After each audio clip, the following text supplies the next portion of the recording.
প্রশ্ন জ্ঞানের চাবি, প্রশ্ন জ্ঞানের চাবি, প্রশ্ন জ্ঞানের চাবি।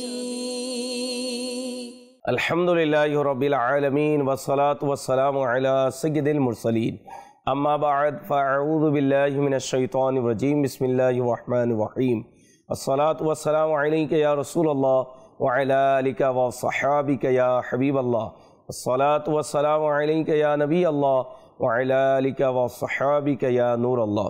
মাদানী চ্যানেলের দর্শকবৃন্দ, অনুষ্ঠান প্রশ্ন জ্ঞানের চাবি নিয়ে আপনাদের মাঝে উপস্থিত হয়েছি। আসুন ভালো ভালো নিয়ত সহকারে আমরা দেখার প্রস্তুতি গ্রহণ করি। মাহে রমজানের দিন অতিবাহিত হচ্ছে, ইবাদত বন্দগির মাস হচ্ছে মাহে রমজান। এই রমজানে আসুন না আমরা নিয়ত করি বেশি থেকে বেশি নবী পাক সাল্লাল্লাহু তাআলা আলাইহি ওয়াসাল্লামের প্রতি দুরুদ এবং সালাম পড়তে থাকি। নবী পাক সাল্লাল্লাহু তাআলা আলাইহি ওয়াসাল্লাম ইরশাদ করেন, যে ব্যক্তি আমার প্রতি সকালে 3 বার সন্ধ্যায় 3 বার দুরুদে পাক পড়ে আল্লাহ তাবারক ওয়া তাআলার রহমতে বদান্যতায় রয়েছে, সে বান্দার সেদিনে সমস্ত সগীরা গুনাহকে ক্ষমা করে দিবেন। সাল্লু আলাল হাবিব সাল্লাল্লাহু তাআলা আলা মুহাম্মদ সাল্লাল্লাহু আলাইহি ওয়াসাল্লাম। মাদানী চ্যানেলের দর্শকবৃন্দ, এই অনুষ্ঠান আপনাদের প্রশ্নের মাধ্যমেই সাজানো হয়েছে। টিভি স্ক্রিনে নাম্বার দেখানো হচ্ছে, আপনারা চাইলে আমাদেরকে প্রশ্ন করতে পারেন ইনশা আল্লাহুল করিম। আপনারা যদি আমাদেরকে প্রশ্ন করেন, প্রশ্ন রেকর্ড করা হবে এবং পরবর্তী অনুষ্ঠানে আমরা আপনাদের আসা প্রশ্ন সম্পৃক্ত করব। ইসলামী বোনেরা আমাদেরকে কল করবেন না, তবে SMS এর মাধ্যমে শরীয়তের যে কোনো বিধান জানার জন্য আমাদেরকে প্রশ্ন করতে পারেন। ইউটিউব এবং ফেসবুকের মাধ্যমে যারা দেখছেন, কমেন্টসের মাধ্যমে আপনারা আপনাদের শরীয়তে যে কোনো বিধান জানার জন্য আমাদেরকে প্রশ্ন করতে পারবেন। যারাই এই অনুষ্ঠান দেখছেন, অনুরোধ করব কলম ডায়েরি নিয়ে বসে যান ইনশা আল্লাহুল করিম। পূর্বের ন্যায় আজকেও দারুল ইফতা আহলে সুন্নাতের মুফতি শফিক আত্তারি মাদানী দামাত বরকাতুমুল্লাহ আলী আমাদের সাথে রয়েছেন। তিনি বিভিন্ন প্রশ্নের উত্তর প্রদান করবেন। আমরা দেরি করব না, যাব আপনাদের প্রশ্নের দিকে। দেখি শরীয়তের কোন বিধান জানার জন্য কোন ইসলামী ভাই কি প্রশ্ন করেছেন। জি, প্রশ্ন চালিয়ে দিন। আসসালামু আলাইকুম। ওয়ালাইকুম আসসালাম রহমতুল্লাহি ওয়া বারাকাতুহু। আমার নাম মামুন। হুজুরের কাছে আমার একটা প্রশ্ন, রোজা অবস্থায় দাঁত তোলা কি যাবে? জানিয়ে দিলে খুশি হইতাম। জি মুফতি সাহেব, কি বলবেন এই বিষয়ে একটু বিস্তারিত বলুন। রোজারত অবস্থায় দাঁতে ব্যথা লাগলে দাঁতের ডাক্তারের কাছে জানতো, দাঁত অনেক সময় ফেলে দেওয়া হয়। তো এই আমল রোজারত অবস্থায় করবেন না। এটার কারণ হলো যে দাঁতের যে আমল রয়েছে, তো এতে ইঞ্জেকশনও লাগানো হয়ে থাকে। আর ইঞ্জেকশন লাগানোর কারণে এমনিতে তো রোজা ভাঙে না, কিন্তু কেননা মুখের মধ্যেই সমস্ত কাজ ওনাকে করতে হবে, তো এখান থেকে রক্তও প্রবাহিত হয় এবং এতে কোনো কিছু যদি হলকের নিচে চলে যায় তো রোজা ভেঙে যাবে। এজন্য রোজারত অবস্থায় এগুলো করবেন না। যদি কারো কষ্ট হয় তাহলে সবর করুন, রোজার ইফতার করার পরেই এই আমলটুকু করুন। কেননা এর মধ্যে এই বিষয়টি সাধারণভাবে এটা হয়তো আপনারও চিন্তা হবে, যদি দাঁত কারো বের হয়ে আসে, ভেঙে যায়, এতে তো মুখ ইত্যাদি তাকে উপরের দিকে তুলতে হয়, আর সেখান থেকে বের হওয়া অনেক বস্তু ভেতরের দিকে চলে যায়। এখন কণ্ঠনালীর নিচে চলে গেলে রোজা ভেঙে যাবে। তো এই জন্য রোজারত অবস্থায় দাঁত ইত্যাদি এগুলো বের করবেন না, না কোনো ধরনের ফিলিং করাবেন না, এই ধরনের কোনো কাজ করবেন, কারণ সম্পূর্ণ কাজটি মুখের মধ্যে। এ ব্যাপারে অবশ্যই সতর্ক থাকবেন, কারণ এতে রোজা ভেঙে যাওয়ার শতভাগ চান্স মজুদ রয়েছে। যে ঔষধ কিংবা ব্লাড, রক্ত, পানি, ওয়াটার ইত্যাদি এগুলো কণ্ঠনালীর নিচে চলে যাবে, যাতে রোজা ভেঙে যাবে। মাশাআল্লাহ, অত্যন্ত সুন্দরভাবে মুফতি সাহেব উত্তর প্রদান করেছেন। আমরা যাব পরবর্তী প্রশ্নের দিকে। জি, পরবর্তী প্রশ্ন চালিয়ে দিন। আসসালামু আলাইকুম ওয়া রাহমাতুল্লাহি ওয়া বারাকাতুহু। ওয়ালাইকুম আসসালাম ওয়া রাহমাতুল্লাহি ওয়া বারাকাতুহু। আমি মোহাম্মদ আলিফ। হুজুরের কাছে আমার একটি প্রশ্ন, সেটি হচ্ছে যে সূর্যাস্তের সময় মুয়াজ্জিন আজান দিলে রোজা ভেঙেছে, কিন্তু পরে উপরে গিয়ে দেখলো সূর্য এখনো ডুবেনি, এখন কি পুনরায় রোজা রাখতে হবে? জি মুফতি সাহেব, কি বলবেন এই বিষয়ে? চমৎকার প্রশ্ন করা হয়েছে, একটু বিস্তারিত বলুন। দেখুন, রোজা তো রেখেছেন, তো রোজার হেফাজতও করতে হবে। সূর্য এখন অস্ত যায়নি, এখনই কেউ ঘোষণা করে দিল কিংবা কেউ আজান দিয়ে দিল, তো প্রকাশ্যে তার রোজা ভেঙে গেছে। চাই সেটা মুয়াজ্জিনের ভুলের কারণে হোক কিংবা নিজের ভুলের কারণে হোক, রোজা ভেঙে গেছে। অনেক সময় মানুষ টিভি চ্যানেলের মধ্যেও বসা থাকেন এটা দেখা ব্যতীত যে এই চ্যানেলটি কোন জায়গার ইফতার করাচ্ছেন, এই চ্যানেলটি কোন শহরের ইফতারের ব্যাপারে বলছেন। এখন লোকেরা দেখলো আর মূলত পার্থক্য থাকে অনেক শহরে 5 মিনিটের 10 মিনিটের পার্থক্য, এমনকি 15-20 মিনিটেরও পার্থক্য থাকে একই দেশের মধ্যে। জি হ্যাঁ, একই দেশের মধ্যে বিভিন্ন সময় আপনি মাদানী চ্যানেলের মধ্যেও, মাদানী চ্যানেলের স্ক্রিনের মধ্যেও আপন আপন শহরের বিভিন্ন যে সময় সেগুলো আপনারা দেখতে পান। তো রোজার ইফতার যেটা রয়েছে সেটা সেই সময় করবেন যখন আপনার ইয়াকিন চলে আসবে যে সূর্য অস্ত গিয়েছে।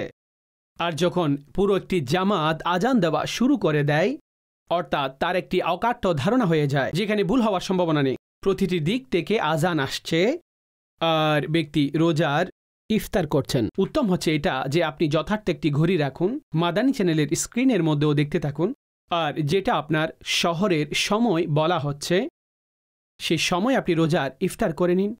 আপনার ঘড়িও ঠিক থাকতে হবে। জানা গেল আপনার ঘড়ির মধ্যে কোনো প্রবলেম, কিংবা আপনি এমন জায়গায় রয়েছেন আপনি অ্যালার্ম শুনতে পান না, মসজিদের ধ্বনি সেখানে আসেই না, শোনাই যায় না, তো আপনাকে আপনার ঘড়ি দেখতে হবে যথাযথভাবে। আপনার ঘরে যে ক্লক রয়েছে, ঘড়ি রয়েছে, সেটা আপনি ঠিক করে রাখুন। ঘরে যে নকশা রয়েছে সেগুলো রাখুন, সেই নকশা অনুযায়ী সেখানে যে সাহারি এবং ইফতারের সময় রয়েছে সে অনুযায়ী সতর্কতার সাথে আপনি খেয়াল রাখুন যাতে আমাদের রোজার মধ্যে কোনো অসুবিধা না হয় এবং যথাযথভাবে আমাদের রোজা হয়ে যায়। আচ্ছা, মাগরিবে এই সুযোগ কম থাকে। অনেক সময় সকালবেলা অর্থাৎ সাহারির যে সময় রয়েছে সে ব্যাপারে মানুষ অনেক বেশি উদাসীন থাকে। সাহারির সময় শেষ হয়ে গেছে কিন্তু তারপরেও বলে যে না অমুক জায়গায় আজান হচ্ছে, অমুক জায়গায় হচ্ছে, এখনো তো আওয়াজ আসছে, তো আজানের সময় খাবার অনুমতি তো নেই। এমন নয় যে আজান শোনা যাচ্ছে আর আপনি খাবেন আর পান করবেন। এই আজান ফজরের জন্য দেওয়া হয় না, সেখানে আজান এই কারণে দেওয়া হচ্ছে আজানের সাথে রোজা ইফতার কিংবা রোজা শুরু করার সাথে কোনো ধরনের সম্পর্ক নেই। সূর্য ডুবে যাওয়ার ক্ষেত্রে সাধারণত মানুষ সতর্ক থাকে। এখন যে মাসালা আপনি সূর্য ডুবার ক্ষেত্রে বলেছেন, তো যদি মুয়াজ্জিন ভুলও করে ফেলে তো এটা বলতে পারবেন না যে মুয়াজ্জিন ভুল করেছে, আমরা এটাকে এইভাবেই ছেড়ে দিই, ভেঙে গেছে আপনার রোজা। এখন আপনার সেই রোজা ভেঙে গেছে, সে রোজার কাজা আপনার জিম্মায় রয়েছে, এটা আবশ্যিক। যদিও বা কাফারা এইভাবে আসে না যে কোনো ভুল যদি হয়ে যায়, তো এই জন্য কাজা আবশ্যিক হয়ে যায়। তো যখনই রোজার ইফতার হবে অর্থাৎ যখন রোজা শেষ করার সময় আসবে, তো আপনার ঘরে সাহার ইফতারের নকশা রেখে দিন, ভালো মানের ঘড়িও রাখুন, সতর্কতা অবলম্বন করুন। সাহারি বন্ধ করার ব্যাপারে যেটা বলা হয়েছে তার 2 মিনিট 4 মিনিট আগে আপনারা বন্ধ করে দিন। আচ্ছা, যেটা ইফতারের টাইম রয়েছে তো সে সময় যদি কোনো ব্যক্তি সতর্কতার সাথে 1 মিনিট বিলম্ব করেন, 1.5 মিনিট বিলম্ব করেন, যাতে অকাট্য ধারণা তার চলে আসে, ঠিক আছে। হ্যাঁ, সব দিক থেকে আজান আসা শুরু হয়ে গেছে, যে ব্যাপারে অকাট্য ধারণা যে এখন ভুল হওয়ার সম্ভাবনা নেই। তো এটি একটি সংবাদ যার উপর আমল করে ব্যক্তি রোজার ইফতার করতে পারবেন, কিন্তু অবশ্যই সতর্ক থাকবেন। মাশাআল্লাহ, অত্যন্ত সুন্দরভাবে মুফতি সাহেব উত্তর প্রদান করেছেন। দাওয়াতে ইসলামীর পক্ষ থেকে আলহামদুলিল্লাহ একটি অ্যাপস আপনি ডাউনলোড করতে পারেন, প্রেয়ার টাইম নামে। আলহামদুলিল্লাহ দাওয়াতে ইসলামীর একটি অ্যাপস রয়েছে, আপনি আপনার মোবাইলে ডাউনলোড করে নিন। ইনশাআল্লাহুল করিম এই অ্যাপসের মাধ্যমে বিশ্বের প্রায় 26 লক্ষ স্থানের আপনি নামাজের সময়সূচি এবং সেহরি ইফতারের সময়সূচি আপনি পাবেন। যেভাবে মুফতি সাহেব বলেছেন রোজা আমি রেখেছি, এর হেফাজতের দায়িত্ব আমার, এবং রোজার যে সম্পর্ক আজানের সাথে নয়, সময়ের সাথে রয়েছে, সূর্যের সাথে রয়েছে। তো যখন সূর্য ডুবে যায় তখন আমরা ইফতারি করব, এবং যখন সেহরির সময় শেষ তখন আমাদেরকে পানাহার ছেড়ে দিতে হবে। অনুরোধ করব অবশ্যই আপনারা এই বিষয়টি আমল করুন, অন্যথায় দেখা যাবে যে শুধুমাত্র অবহেলার কারণে আমাদের মাহে রমজানের ফরজ রোজা সেটি হচ্ছে না, আর আমাদেরকে আল্লাহ না করুক কিয়ামতের দিন জবাবদিহিতার আওতায় আসতে না হয়। আল্লাহ তাআলা আমাদেরকে রমজানের প্রতিটি রোজা শরীয়ত মোতাবেক রাখার তৌফিক দান করুক। যে পরবর্তী প্রশ্ন চালিয়ে দিন। আসসালামু আলাইকুম। ওয়ালাইকুম আসসালাম ওয়া রাহমাতুল্লাহি ওয়া বারাকাতুহু। আমি ফরহাদ। হুজুরের কাছে আমার একটি প্রশ্ন, ঢেকুরের সাথে যদি গলা থেকে মুখে পানি আসে এবং পরে তা গলার নিচে চলে যায় তবে কি রোজা ভেঙে যাবে? জি মুফতি সাহেব কি বলবেন এ বিষয়ে একটু বিস্তারিত বলুন। দেখুন, মুখ দিয়ে যদি ডেকুর আসে তো ডেকুরের কারণে তো রোজা, এই কারণে রোজা ভাঙবে না। এখন যদি কোনো পানি কণ্ঠনালীতে যেমন কোনো ঝাল অনুভূত হয়, কিছু আসলো আর পুনরায় চলে গেল, তো তাতেও রোজা ভাঙবে না। তাতেও রোজা ভাঙবে না। যেটা বাহিরের কোনো এমন জিনিস নয় যেটা ভেতরে প্রবেশ করেছে, না মুখে এমন কোনো জিনিস রেখেছে যেগুলো ভেতরে চলে গেছে। তো পেট থেকে এমনিতে যদি কারো ডেপু আসে আর সেটা ভিতরে চলে যায়, তো এটা একটি নর্মাল বিষয়, তো এতে রোজা ভাঙবে না। হ্যাঁ, বমি ইত্যাদি হওয়ার কারণে এখানে একটি পরিপূর্ণ আলাদা বর্ণনা রয়েছে যে পুনরায় ফেরত গেলে এগুলো রোজা ভেঙে যায় আর কখন ভাঙে না, এটার ডিটেল ব্যাখ্যা অবশ্যই রয়েছে। কিন্তু সাধারণ নর্মাল ডেকার আসার কারণে পানির উপস্থিতি গলার মধ্যে অনুভূত হলো কিংবা পানি সেখানে আসলো এবং নিচে চলে গেল, এতে রোজা ভাঙবে না। অবশ্যই এটা রোজাদারদের ব্যাপারে বলবো যে খাবার দাবারে এতটুকু সতর্কতা অবলম্বন করা উচিত যে কিছু সময়ের জন্য রোজা, এমন নয় যে গলা পর্যন্ত ভর্তি করবেন অতঃপর তারপরে এই অবস্থা আপনার হয়ে যাবে। তো এই জন্য রোজা অবশ্যই থাকবেন, কিন্তু রোজার মধ্যে কিছুটা উইকনেস, কিছুটা দুর্বলতা, ক্ষুধা, পিপাসা এগুলো অবশ্যই লাগা উচিত যাতে রোজার ব্যাপারে বুঝতে পারেন। এখন প্রথম থেকে এভাবে পেট ভর্তি করে নিয়েছেন, অতঃপর তারপরে সে অবস্থা আর থাকে না। তো এই জন্য এই বিষয়গুলো আমাদেরকে খেয়াল রাখতে হবে। জি, পরবর্তী প্রশ্ন চালিয়ে দিন। আসসালামু আলাইকুম। ওয়ালাইকুম আসসালাম রহমতুল্লাহি ওয়া বারাকাতুহু। আমার নাম মোহাম্মদ নিজাম। হুজুরের কাছে আমার প্রশ্ন হলো, যদি কোনো ব্যক্তি অসুস্থতার কারণে রোজা রাখতে না পারে এবং সে অবস্থায় তার কাজা রোজা বাকি থেকে যায়, তবে এর বিধান কি জানিয়ে দিলে মেহরবানি হতো। জি মুফতি সাহেব, কি বলবেন এ বিষয়ে একটু বিস্তারিত বলুন। যে ব্যক্তি রোগাক্রান্ত কিংবা অসুস্থ, আর অসুস্থতা এমন যে রোজা রাখার মতো কোনো পজিশনেই তিনি নেই, অর্থাৎ তিনি রোজা রাখতে পারবেন না। যদি রোজা রাখেন তো ওনার রোগ আরও বেশি বৃদ্ধি পাওয়ার আশঙ্কা রয়েছে, কিংবা রোগ না বাড়লেও ওনার মৃত্যুর এক ধরনের আশঙ্কা রয়েছে যদি তিনি রোজা রাখেন। অনেকে এমন রয়েছেন যারা বয়স অনেক বেশি, অনেক দুর্বল হয়ে যান, আর অনেক দিক রয়েছে যেমন সুগারের সমস্যা, অন্য কোনো সমস্যা, তো তিনি রোজা রাখার কোনো পজিশনেই থাকেন না। তো যার রোজা থেকে যাবে তিনি কাজা করে নেবেন, অর্থাৎ পরবর্তীতে যখনই তিনি সুযোগ পাবেন, সহজ হলে, অসুস্থতা সুস্থ হয়ে গেলে, কিংবা দিন এমন চলে এসেছে যে রোজা গরমকালে ছিল, এখন শীতকালে তিনি রোজা রাখতে পারবেন, তো এখন উনার এই সমস্ত রোজাসমূহের কাজা করা এটা এখন উনার জন্য ফরজ। রমজানের রোজা মাফ হয় না। আল্লাহ পাক ইরশাদ করেছেন, ফামান কানা মিনকুম মারিদন আও আলা সাফারিন ফাইদ্দাতুম মিন আইয়ামিন উখর। তোমাদের মধ্যে যারা অসুস্থ থাকবে কিংবা সফররত অবস্থায়, তারা পরবর্তী দিনে সংখ্যাগুলোকে পূর্ণ করে দিবেন, পরবর্তীতে সংখ্যাগুলো পূর্ণ করে দিবেন। এই জন্য পরবর্তী দিনসমূহে অসুস্থ ব্যক্তি ওনার রোজাসমূহের কাজা আদায় করে দিবেন। আচ্ছা, যদি তিনি অসুস্থই থেকে যান, যে এমনই রয়েছেন যে তিনি অসুস্থ রয়েছেন, সে সাধারণ দিনের ক্ষেত্রেও সে অবস্থায় তিনি রয়েছেন, ওনার দ্বারা হচ্ছে না, তো এই অবস্থায় এমন যদি হয় যে তিনি শেখে ফানির অবস্থায় চলে এসেছেন। শেখে ফানি হচ্ছেন তিনি এমন ব্যক্তি যিনি এতটুকু দুর্বল হয়ে গেছেন, অসুস্থ হয়ে গেছেন, দুর্বল হয়ে গেছেন যে তিনি পরবর্তীতে রোজা রাখার মতো কোনো সক্ষমতায় ওনার নেই, অর্থাৎ না এখন না কখনো। তো এমন ব্যক্তি আপন রোজাসমূহের ফিদিয়া আদায় করতে পারেন। একটি রোজা, একটি সাদকায়ে ফিতর, এভাবে ফিদিয়া আদায় করতে পারবেন।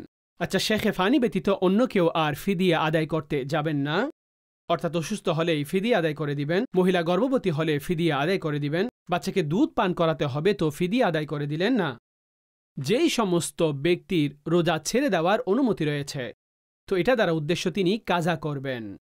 হ্যাঁ, শেখে ফানি অর্থাৎ তিনি বয়োবৃদ্ধ হয়ে গেছেন, দুর্বলতা এমন, এখন বয়সের কারণে বিভিন্ন ধরনের রোগেও আক্রান্ত, তো এমন ব্যক্তির জন্য যে তিনি ফিদিয়া আদায় করবেন, যে যার কখনো আর সুযোগ নেই তিনি রোজা রাখতে পারেন, তো তিনি ফিদিয়া আদায় করতে পারেন। কিন্তু প্রত্যেক অসুস্থের জন্য ফিদিয়ার হুকুম নেই, বরং তার কাজার হুকুম রয়েছে যে তারা কাজা করবে। হ্যাঁ, যাদের উপর কাজা রোজা ছিল আর তারা মৃত্যুবরণ করেছেন, প্রথমত তাদের উচিত ছিল যে তারা যে ওসিয়ত করে যাওয়ার যে আমার যদি মৃত্যু হয়ে যায় তাহলে আমার এই ওসিয়ত যে আমার এই রোজাসমূহের ফিদিয়া আদায় করে দিবে। আর যদি তিনি ওসিয়ত না করেন, তখনও সর্বোপরি তার পরিবারবর্গ, তার পরিবারের মানুষের উচিত হল যে তার পক্ষ থেকে ফিদিয়া আদায় করে দিবেন। তো ইনশাআল্লাহ এতে মইয়তের জন্য প্রশান্তি নসিব হবে, আর আশা রাখা যায় যে আল্লাহ পাক উনার পক্ষ থেকে এগুলো কবুল করে নেবেন। মাদানী চ্যানেলের দর্শকবৃন্দ, আপনারা দেখছেন অনুষ্ঠান প্রশ্ন জ্ঞানের চাবি। মাহে রমজানের পবিত্র দিন অতিবাহিত হচ্ছে, শরীয়তের বিধিবিধান জানা এবং শিখার একটি সুযোগ আমরা পেয়েছি প্রশ্ন জ্ঞানের চাবি অনুষ্ঠানের মাধ্যমে। অনুরোধ করব অবশ্যই আপনারা আমাদেরকে প্রশ্ন করুন। টিভি স্ক্রিনে নাম্বার দেখানো হচ্ছে, এখনই আমাদেরকে প্রশ্ন করে কল করে আপনি প্রশ্ন রেকর্ড করিয়ে দিন। ইনশা আল্লাহুল করিম পরবর্তী পর্বে আপনাদের আসা প্রশ্ন আমরা অনুষ্ঠানে সম্পৃক্ত করব। ইসলামী বোনেরা, আমাদেরকে কল করবেন না, তবে SMS-এর মাধ্যমে আপনারা আমাদেরকে যে কোনো বিধান জানার জন্য শরীয়তের প্রশ্ন করতে পারেন। ইউটিউব এবং ফেসবুকের মাধ্যমে যারা দেখছেন তারা কমেন্টসের মাধ্যমে আপনারা শরীয়তের যে কোনো বিধান জানার জন্য প্রশ্ন করতে পারবেন। কয়েকটি প্রশ্ন হাতে রয়েছে, ইনশাআল্লাহুল করিম আমরা প্রশ্নের দিকে যাব। দেখি কোন ইসলাম ভাই কোন বিধান জানার জন্য আমাদেরকে প্রশ্ন করেছেন। যে প্রশ্ন চালিয়ে দিন। আসসালামু আলাইকুম রহমতুল্লাহি ওয়া বারাকাতুহু। ওয়ালাইকুম আসসালাম রহমতুল্লাহি ওয়া বারাকাতুহু। আমার নাম মোহাম্মদ মুরাদুল ইসলাম শাফি। আমার কাছে হুজুর একটি প্রশ্ন, যদি কোনো মুসাফির রোজা অবস্থায় মক্কায় পৌঁছান তাহলে তাকে বলা হবে কি যে উমরা করার শক্তি অর্জনের জন্য রোজা ভেঙে নেওয়া জায়েজ নাকি না? জি মুফতি সাহেব কি বলবেন এই বিষয়ে, একটু বিস্তারিত বলুন। মুসাফির যদি মক্কায় মুকাররমা পৌঁছে যান যে উমরা করার এখন তার আর শারীরিক সক্ষমতা নেই, তো রোজা ভাঙার তো এখানে অনুমতি নেই। এখানে এমন কোনো ওজোর নেই যে তিনি রোজা ভেঙে ফেলবেন, বরং মাগরিব পর্যন্ত অপেক্ষা করবেন আর তারপরে তিনি রোজার ইফতার করবেন, অতঃপর উমরা করবেন। উমরার সময় তো আর নির্ধারিত নয় যে এই উমরা আপনি এই টাইমে করতে পারবেন, এই টাইম করতে পারবেন না, এমন তো নয়। উমরা আপনি দিনে করতে না পারলে আপনি রাতে করুন, দিনে করতে না পারলে আপনি রাতে করুন। আর অধিকাংশ লোকেরা এভাবেই করে। রোজা ভাঙার অনুমতি নেই। গুনাহগার হবেন যদি রোজা ভেঙে ফেলেন, তো আপনার রোজা এইভাবে আপনারা চলতে দিন। আর সেখানে গিয়েও যদি কারো রোজা ভাঙতে হয় কিংবা ছেড়ে দিতে হয়, তো তাহলে আপনারা সেখানে গেলেন কি জন্য? সেখানে তো আল্লাহকে রাজি করার জন্য যায় ব্যক্তি। তো রব তাবারক ওয়া তাআলার সন্তুষ্টি যেখানে উমরার মধ্যে রয়েছে সেখানে রোজার মধ্যেও রয়েছে। আর রোজা রাখেন যিনি, তিনি এমন যে তিনি এমন ইবাদতকারী প্রকাশ্যে কারো দৃষ্টিগোচর হয় না। আমরা জানতেই পারি না যে তিনি রোজা রেখেছেন কি রাখেননি, কেননা এই রোজার সম্পর্ক আল্লাহর সাথে এমনই হয়ে থাকে। আর হাদিসের মধ্যে, হাদিসে কুদসির মধ্যে বলা হয়েছে রোজা আমার জন্য, আমিই তার বিনিময় দিব। আর আনা আজিজি বিহি কিংবা আনা উজিজি বিহি উভয় এই রাব পড়া হয়েছে। একটি হচ্ছে তার বদলা আমি নিজেই দিব, কিংবা তার বদলা আমি নিজেই। মূলত রোজাদার আল্লাহকে পেয়ে যান, আল্লাহর নৈকট্য পেয়ে যান। তো এই জন্য মক্কায় মুকাররমায় গেলে তো একটি রোজা 1,00,000 রোজার সমপরিমাণ। রোজা কোনো অবস্থায় ছাড়বেন না। তো আপনি একেবারে ঠিক আছে আপনি দিনের বেলা করবেন না, তো আপনি ইফতার যখন হবে খাবার খান, একেবারে ভালোভাবে খান, খাবার খান, তারপরে উমরা আদায় করে নিন। যেটা মানুষ মনে করেন যে মক্কা যেতেই উমরা করে নিব, এটার কোনো প্রয়োজন নেই। আপনি ইহরামরত অবস্থায়, আপনি নর্মাল ইহরামরত অবস্থায় থাকবেন। কিন্তু আপনি যদি পরিশ্রান্ত ক্লান্ত হয়ে যান, বরং উচিত হচ্ছে আপনি কিছুটা বিশ্রাম করুন, ঘুমিয়ে নিন যাতে ক্লান্তি চলে যায়। অতঃপর আপনি তাজাপুক্ত হয়ে হেরেম শরীফের দিকে যান। আর কিছু লোক গিয়ে একেবারে ব্যাগ রেখে হেরেম শরীফের দিকে চলে যান। এখন তারা এইভাবে যারা হেরেমে যায়, এটা তাদের জন্য ক্লান্তির কারণ অধিক হয়ে যায়। কিন্তু এটা আপন আপন ভালোবাসার বিষয়। প্রথমবার গিয়েছেন, তিনি সহ্য করতে পারেন না, তিনি চান যে আমি দ্রুত চলে যাই। আর বারবার যারা আসা যাওয়া করেন তারা কিছুটা আরাম করার মাধ্যমে অতঃপর যান। আপন আপন অবস্থা। আল্লাহ সবকে বিনিময় দান করুন এবং সবার উমরা, হজ আর রোজা কবুল করুন। কিন্তু আপনি যদি সেখানে যান তাহলে উদ্দেশ্য এটা থাকবে আপনি সেখানে রোজা ভাঙতে পারবেন না। আপনি সূর্য অস্ত যাওয়া পর্যন্ত অর্থাৎ অপেক্ষা করুন, রোজার ইফতার করুন। রোজার ইফতার করার পরে আপনি উমরা শরীফের আরকান আদায় করুন। পরবর্তী প্রশ্ন চালিয়ে দিন। আসসালামু আলাইকুম রহমতুল্লাহি ওয়া বারাকাতুহু। ওয়ালাইকুম আসসালাম রহমতুল্লাহি ওয়া বারাকাতুহু। আমি মোহাম্মদ মাহফুজ সরওয়ার আলিফ। আমার মুফতি সাহেবের কাছে একটা প্রশ্ন, যদি রোজা ভাঙার দৃঢ় ইচ্ছা মনে তৈরি হয় তবে কি রোজা ভেঙে যাবে? জানিয়ে দিলে উপকৃত হব। জি মুফতি সাহেব কি বলবেন এই বিষয়ে, একটু বিস্তারিত বলুন। ভালোভাবে রোজার ইফতার করব এই চিন্তা করলে তো রোজা ভাঙবে না। যদিও বা আপনি নিয়ত করেছেন যে রোজা ভাঙবেন, এখন কেন ভাঙবেন এটার কারণও কি ছিল? পারছেন না এটা ভেঙে ফেলবেন। আর এইভাবে কোনো মুসলমান চিন্তা করতে পারে না যে সে জেনে বুঝে রোজা ভাঙার দিকে যাবেন। কোনো মুসলমানের কাছে আশা করা যায় না যে সে জেনে বুঝে রোজা ভাঙার দিকে যাবে। তো সর্বোপরি জেনে বুঝে হোক কিংবা অন্য কোনো কারণ ছাড়া হোক, রোজা শুধুমাত্র ভাঙার জন্য নিয়ত করেছেন যে যথাযথ নিয়ত যে ভেঙে ফেলবেন, তো এতে রোজা আপনার ভাঙবে না, এতে রোজা ভাঙবে না। যাই হোক, শরীর কারণ ছাড়া রোজা ভাঙ্গাটা গুনাহের কাজ, আর গুনাহের কাজে যথাযথভাবে নিয়ত করা এটিও একটি গুনাহের কাজ। আর এই বিষয় থেকে আমাদেরকে অবশ্যই বাঁচতে হবে। দেখুন, গুনাহের ইচ্ছা করার কারণে গুনাহ লিখা হয় না, এটা ব্যতীত যে আজমে মুসাম্মাম হলে, তো এই আজমে মুসাম্মামের উপরে সে গুনাহগার হবে। এটা আল্লাহর অনুগ্রহ যে নেকির নিয়ত করলে আল্লাহ সেটার উপরও আমাদেরকে সওয়াব দেন, নেকি লিখে দেন। কিন্তু গুনাহের ইচ্ছে করলে লিখা হয় না, যদিও বা একাগ্র নিয়ত বা একাগ্র চিত্তে যে নিয়ত রয়েছে এটার উপর যে গুনাহ রয়েছে সেটা তার জন্য যে সে একটি খারাপ নিয়ত করেছে এবং যথার্থ নিয়ত করেছে। কিন্তু এমন যেন না হয় মুসলমান রোজা ভেঙে ফেলবে। মুসলমান তো রোজাকে বাঁচিয়ে রাখতে চেষ্টা করে, আমাদের ছোট ছোট বাচ্চারাও তারাও বাঁচিয়ে রাখতে চায়। আর তাদেরকে যদি এক ডুক পানি খেয়ে নাও, কিছুটা এমন করো কিংবা এমন করো, তো তারা অকাট্যভাবে রোজা ভাঙ্গার দিকে একেবারেই যায় না। আর ভাঙ্গাও উচিত নয়, হ্যাঁ, যেখানে উজর রয়েছে শরীয়তের পক্ষ থেকে। তো এইভাবে যদি কারো রোজা ভেঙে যায় কিংবা কেউ ভেঙে ফেলে তো সেটি একটি আলাদা বিষয়, কিন্তু তার কাজা তার উপর আবশ্যিক হবে। আর শরীয়তের নির্দেশ ছাড়া যদি কেউ রোজা ভেঙে ফেলে রমজানের, কোনো বালিগ ব্যক্তির অন্যান্য শর্তও পাওয়া গেলে তো তার উপরে কাফারা আবশ্যিক হয়ে যায়। আর তার কাফারা অনেক কঠিন, অর্থাৎ তার উপরে আমল করা যে 2 মাস লাগাতার রোজা রাখা, এক রোজার কাফারা 2 মাস লাগাতার। কোনো অসুস্থতার কারণে রোজা ভেঙে গেলে দ্বিতীয়বার গণনা শুরু হবে, নতুন করে শুরু করবে। তো এই বিষয়সমূহের তো উদ্দেশ্য হচ্ছে এখানে এই শর্ত রয়েছে, আরও শর্ত, অর্থাৎ রোজা রাখার তার সামর্থ্য নেই, তো মিসকিনদেরকে 60 জনকে যে খাবার খাওয়াতে হবে, আর সাদকায়ে ফিতরের ব্যাপারে অতঃপর তার কিছু ডিটেল রয়েছে। কিন্তু তার প্রথম যে হুকুম সেটা হচ্ছে রোজা রাখা।